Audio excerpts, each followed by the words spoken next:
story that must be told. Here's a little story that must be told.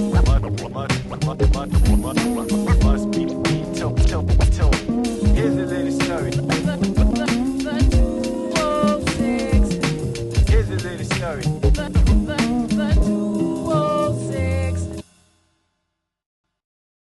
So everything's rolling. All praises due to Allah, who came in the person of Master Farad Muhammad. And I'm most thankful that he raised up the Honorable Elijah Muhammad as his last and chosen messenger. And without those two, I would not be here. Let's go. Silver Shadow D, a.k.a. Mr. Ferocious, D. Shad, Derek Farad Muhammad, or Derek X for short. I'm a hip-hop artist, MC, beatboxer, DJ, recording engineer, and I'm also what they would call a hip-hop dancehall artist, reggae dancehall artist. I do have that as my style as well. I was originally born in San Francisco, California, year 1971. By the year 1974, my mother moved us up to Seattle. I've been here since I was 5 years old. I'm about to get misty. Wow, you just hit a nerve right there. My mom, she always played music.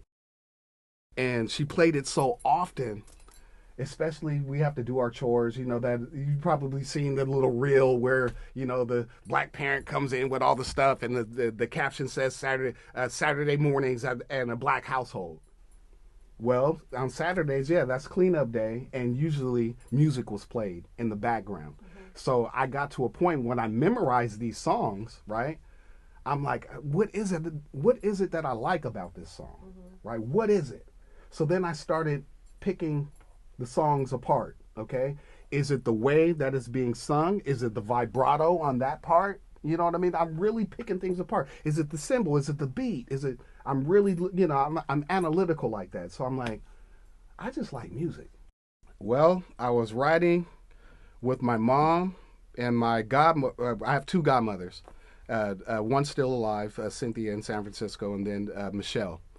My mom and Michelle, being best friends, they're always buying music. So I'm just sitting in the back seat. They went to the record store and bought a new tape. I didn't know what it was. I'm just anxious to hear it sitting in the back seat, anxious to hear what this new music is going to be. And then it just went boom, boom, boom, boom, boom, boom, boom, boom, boom, boom, boom, boom, boom, boom, boom, boom, boom, boom, boom. I said a hip hop, a hip it to the hip hopper. You don't stop, but rock it to the bang bang boogie. Set up, jump the boogie to the rhythm of the boogie to be. Now what you hear is not a test.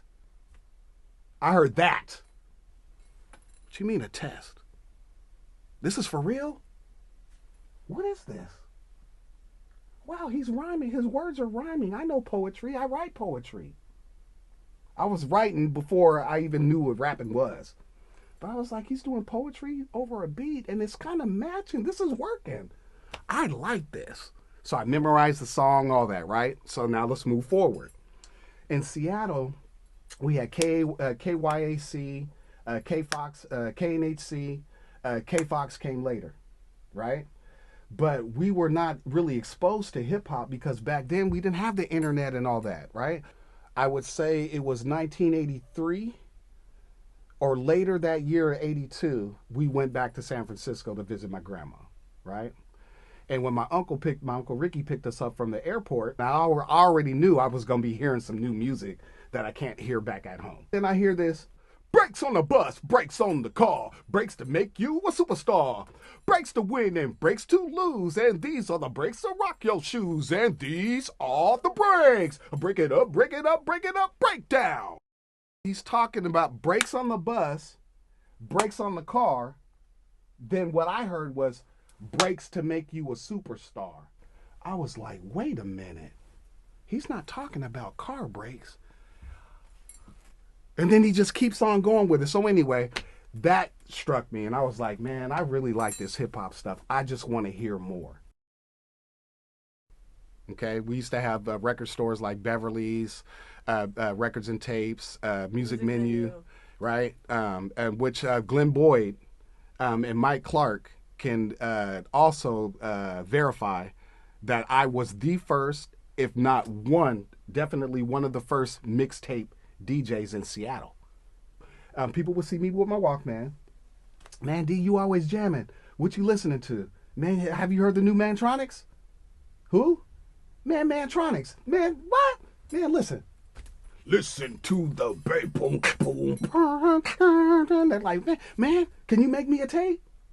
So I started making tapes, and I was doing it for free at first, and I'm like, this is taking up a lot of time. I got my paper route to do. I got my homework. My sophomore year, I was killing it. I was charging like $5 a tape, and then for 60 minute, and then if I did a 90 minute back to back, it was 10.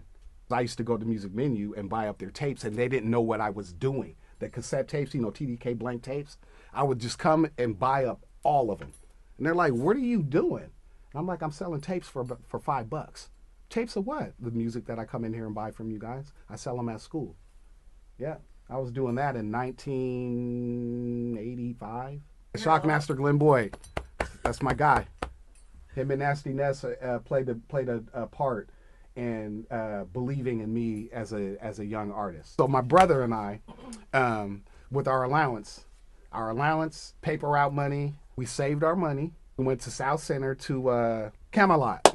When I walked in the store this time, I noticed the new display, and it was a rack stereo system. My brother and I went half on the rack system, and it had a double cassette tape deck in it.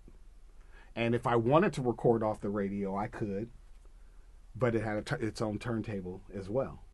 So I would just record the mixtapes, pause, and basically I was doing tracking, you know, like studio tracking, on my decks before I even had equipment. So when it came down to me getting equipment, I got the concept real quick and started producing on my own. I was playing records before making mixtapes, but this was the first time I had my own system. No one could tell me I can't turn it on and play it with ear or anything. Right? So I was always writing poetry, and even when I was making those mixtapes, like the first rap I ever wrote was in '82. Spider D had a song called Smurf It Up. Head, shoulders, knees, and toes, smurf your body across the floor.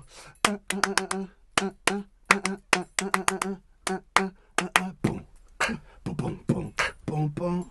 Right? So you had the instrumental on the other side. So the first, this is going to be funny. No one knows this history. You're going to hear it for the first time. Shout out to Craig Green, Jason. I forget Jason's last name, but if he sees this interview, you know I'm talking about you. And my brother and myself, we had a group called the Gleeks. Gleeks. What does that mean? I couldn't tell you to this day. We were kind of oddballs a little bit, so we just wanted a quick name. And we recorded our first song. My brother got this little one speaker boom box, but it was small, Radio Shack one. Just a one speaker, and we put that up next to the speaker. I was doing my recording engineering back then too, because it came out distorted, and I was like, okay, let's turn it down a little. And we got the right volume, and then we wrote our raps, and we couldn't mess up or we'd have to start all over again. Then that's actually one thing that helped me become a near flawless studio performer when it's time to record, because I've been through that process. Even when I began making my own beats, it wasn't like I had this and I can go and start over. No, if you messed up, you had to do everything all over again, right? So yeah, that helped me out a lot. So we had the Gleeks. That was the first time I wrote a rap. I kind of laid low on letting people know I had raps, but I was still writing. Before rapping, I was really known for beatboxing. That's what really like put me on the scene. What got me started beatboxing was I heard, can you feel it? I heard the Fat Boys, right? And then he's, right? So I would do the routines, and people would be like, you know how to beatbox? Man, hey, you guys, man, come here, man. D knows how to do the Fat Boys, right? Then Dougie, right? So I started doing Dougie, and then the Skinny Boys, We came here to do what? To rock the spot. With who? With Super J. And who? Shock to shock. Kick it. And the human job. Boom, boom, boom. You know, I was basically inspired by these guys, right? But I also knew I couldn't keep doing these routines forever. I couldn't claim them as my own because we were under the rule, there's no biting. So I was like, I got to come up with my own beatbox style. Okay, I used to live right across the street from South Shore Middle School. Another famous Seattle hip hop artist was neighbor, but in the next building, but Kid Sensation. Oh wow. Yeah, like I always say this on stage real quick if we're together. Me and this guy used to share struggle meals together. You got bread? I got some syrup. We can make some syrup sandwiches. Okay, come over. But his brother, Bruce, went by the Black Knight as an MC. Phenomenal. They're two different MCs. And Bruce, or Black Knight, he was more of a battle MC because some of the best, you know, when people like play the dozens or cap on each other, some people in the South End are better than some of the known comedians that you know, and Bruce was one of them. So he would take that and put it in his raps, but it was more battle-like than ha-ha comedy. It was like, ooh. And I was going to South Shore Middle School, and I'm beatboxing even back then, right? So just being in school, was in the African drum ensemble. Just about everybody else that was in the African drum ensemble were b-boys too. We go from the African drum class to the hallway, ciphers, tagging contests. There was really no platform to like perform live, right?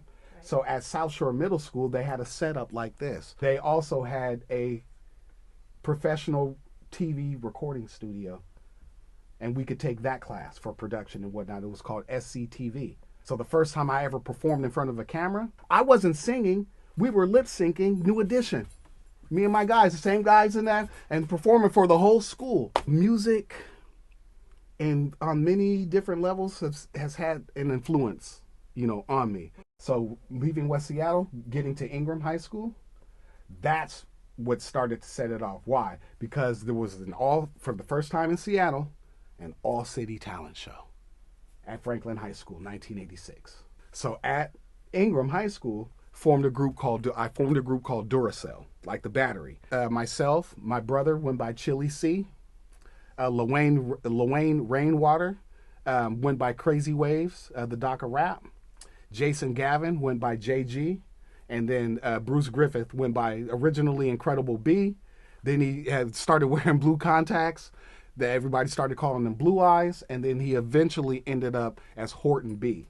Formed the group Duracell. And the only way you're going to make it to the big show is if you can win your school talent show.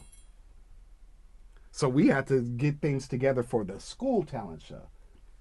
All City Talent Show is announced. My group Duracell won.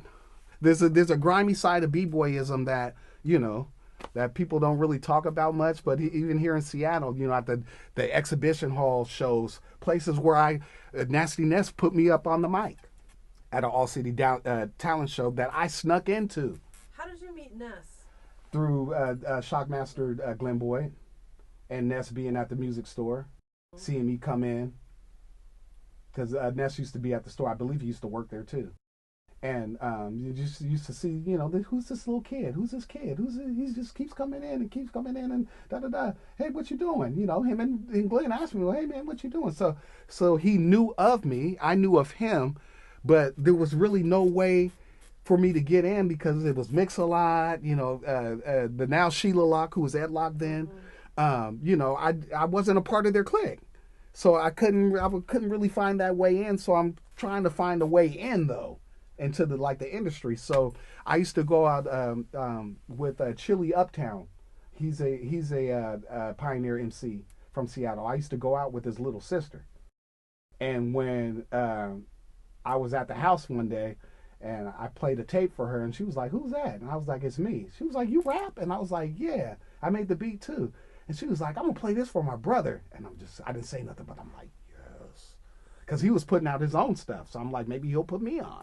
I didn't know about the business. I didn't know I could put myself on at that time, right? When he heard my demo, no disrespect, shout out to Chili Uptown, because if it wasn't for you dissing me, I don't know if I would be who I am to this day. I was like, oh really? My music sucks? Okay. Now I'm gonna make sure one day everybody likes my stuff. And when I was on MySpace, I had 1 million followers. There are certain things that go on in the industry that made me just kind of gracefully, if you want to say, bow out for a time or indefinitely. I'm finding ways, that I may, kind of get back in it, because it's a destiny that I can't shake it. The first CD, that would be Sleepless the Bricks. I started a record company with Gene Dexter, who was the vice president of my label. My best friend, Kerry Wilcher, and his brother, Frank Wilcher. Started the record company, then we went to Cube, trying to get music played. I had a good relationship with Chet Buchanan, who had something in the basement tape, some show, I forget the name of it, but he would play local music. Okay, but when he left and Eric Powers took over, that's when I started learning about politics and all that type of stuff, right? But we'd always hear Cube talk like they're there for the little guy. Well, why won't you play the little guy's music, right? So we picketed outside of Cube, and they made us come inside and had a meeting with us. They were given concessions, if I can call it that. No substance, but concessions like, hey, we'll throw a show, and then the winner of the show can perform at Summer Jam. And I'm like, well, yeah, that's cool, but what about the radio play? I'm here for regular radio rotation. How come you can't play our song? Pick one of us. If you can't play all of us, one song, without saying they can't do that. They were basically saying they can't do that. And I literally got up and I told those guys, I said, I told you what I came here for. You're not giving it to me. Fuck you. And left. I'm dope too. How about that, right? So, and I say that humbly, but I mean it at heart. Because I've met so many stars and they're just regular people like myself. Once Nasty Ness kind of put me on, I didn't have management. I didn't have, I didn't really know those kind of things, right? So I used to do public access TV. I looked in the phone book one day when I was 13, 14, back in those mixtape days, and found Nasty Mix Records. I found out that Ed Locke was the owner, and so I called and kept calling until she now got on the phone and talked to me. And I have to say we're good to this day, because she kept it real with me and was like, hey, this is how it works. You got to do this, you got to do this, you got to do that. I'm like, oh, wow, I'm taking notes too. I'm like, okay. So the next thing I needed to do, even though it took a couple years later, it was still on my mind. I need professional management backing. I need a team. That's where Preston came in. Robert Preston. Robert used to work at Nasty Mix in the shipping. So I'm like, oh, I got somebody on the inside of there. So Robert was helping me type up my lyrics, taught me a little bit about publishing. I need to, copyrights actually, and I need to get my stuff copyrighted, so it's got to be typed out. So he had all my raps typed up for me and all this type stuff, right? So Robert Preston deserves ultra credit as being the ones after Glenn Boyd and Nasty Ness. And I have to say Sir Mix-a-Lot was played a part for a moment too. In the early day, that's how I actually got to Ness. It's through Mix-a-Lot. Saw me beatboxing in a cypher at South Shore Middle School at the rec center. He was just kind of cruising by. Oh, Mix-a-Lot's here, and we're already beatboxing. And then I went back to his house. You ready for this? I got to tell a story. Oh my God, tell the story. I have to. They're not gonna like this, but it's the truth. He gave me a ride home, right? And then said, hey, man, one day, why don't you come by the house? Here's my number. We'll ask your parents, whatever, right? So I asked my uncle, could I go and do the music? He called and said, and told Mix-a-Lot, when you guys are done, let him call me and I'm going to come pick him up, right? Okay, cool. And that did happen. But while I'm at Mix-a-Lot's house, it's like me wanting to do music right now, but I've never been in the studio. He's letting me play on the drum machine and this and that, and I'm not knowing he's getting ready to record. I don't know nothing about samplers or nothing. So I'm going to say, to protect myself, allegedly, when I started beatboxing, remember, I hadn't really developed my own style yet. I'm still doing the other stuff, right? So I went, he said, okay, beatbox in the microphone. I'm like, okay. It was my pleasure, basically. I don't know what's going on really, though, right? So I go,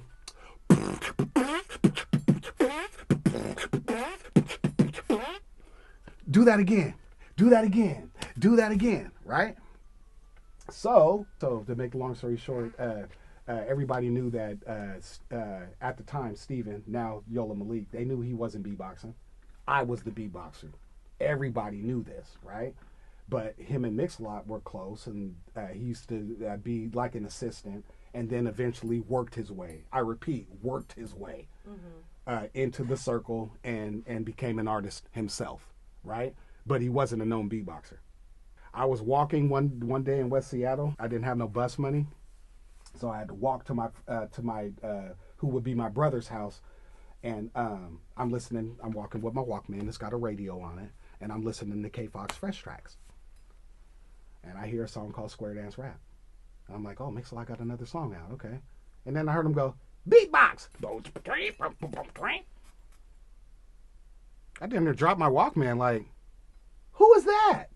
Ain't nobody else beatboxing but me in the South End.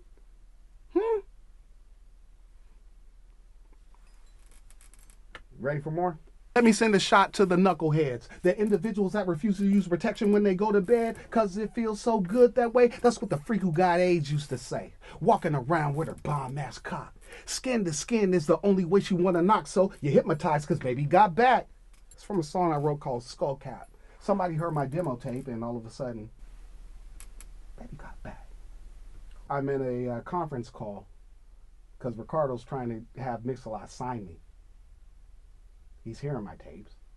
I was asked, Mix-a-Lot's on the phone too. They're asking me, what'd you mean when you said baby got back? I said, what you mean? She got backpack. She got ass. What you mean?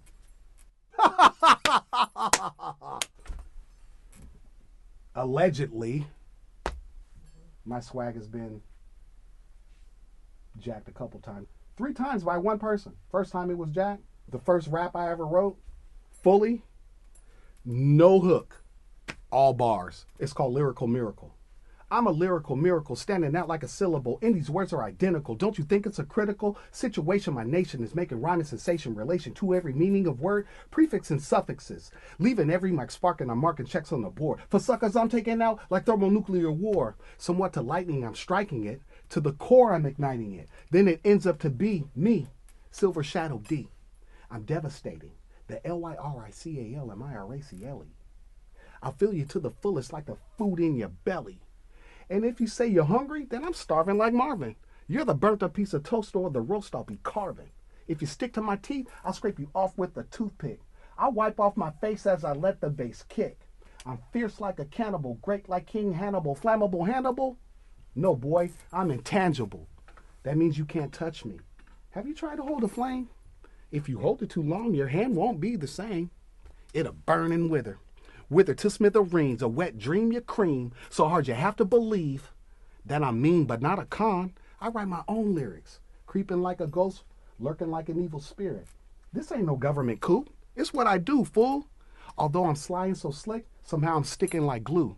You see my shadow silver, kick it with the silver shadow. So now you know when G.I. Joe said no one's half the battle. Just like my boy Crazy Waves, I'm ordained to the game and psychologically fit to treat the mentally insane MC coming at me. Man, I'm a lyrical miracle every day of the week, and you're a poet so dear. My skill you can't believe, and if you can't conceive, leave. Open the door, take a step, and call relief for your self-disgrace. I'll win the race, I'm running, poetry gunning. Poetic blows so intense that they are stunning. I'm hitting grand slams, and you are steadily bunting and fronting. To me, it ain't nothing to take out a sucker punk. Fumigate him like a skunk. Treat him like a drunk, beat him, put him in a trunk. For days and days so he'll suffocate. No more breath to say a rhyme, it's time to meditate. Stay in your grave is too late. I'm gonna mutilate. Taking out everything so I can procreate. My title? An idol? I'm kind of homicidal. Not down to take my life because it's suicidal. It's insanity, vanity, unhearable. Once in a lifetime dream. Man, I'm your lyrical miracle. I come from a weekend trip for my birthday with my engineer, Scott Spain. So I go over there for the weekend. I come back, and people are running up to me from everywhere because I won talent shows with this rhyme. They knew it. They said, man, Mix-a-Lot bit you, bro. I'm like, what are you talking about? Man, listen to this. It's a song called Flow Show. This second verse, he goes, I'm a lyrical miracle standing out like a pinnacle. Give me the here we go. The truth just has to be told. So I don't have beef with nobody like that. What did they say? Imitation is the best form of flattery? So what I got out of that, I guess, is being able to go on tour with him twice. I don't care how much I'm known. I've always considered myself an underground artist. I've always been separate from the mainstream. And one of the reasons why I'm blacklisted from the mainstream is because I don't do that freaky stuff. I'm not into illicit drugs. And if I drink or smoke weed, I'm going to fix my own drink and I'm going to roll my own weed. I don't do the social get high shit with everybody because I don't know what you're doing. That got me canceled. If I know I kind of disturb people or I have disturbed them, that's not my motive and intent. Me staying true to myself is me giving them me in doses because I already know. I'm like a repellent to darkness. It doesn't mean that the people are necessarily dark, but they can't take the light and they don't even know what it's about. I just got started. Cut.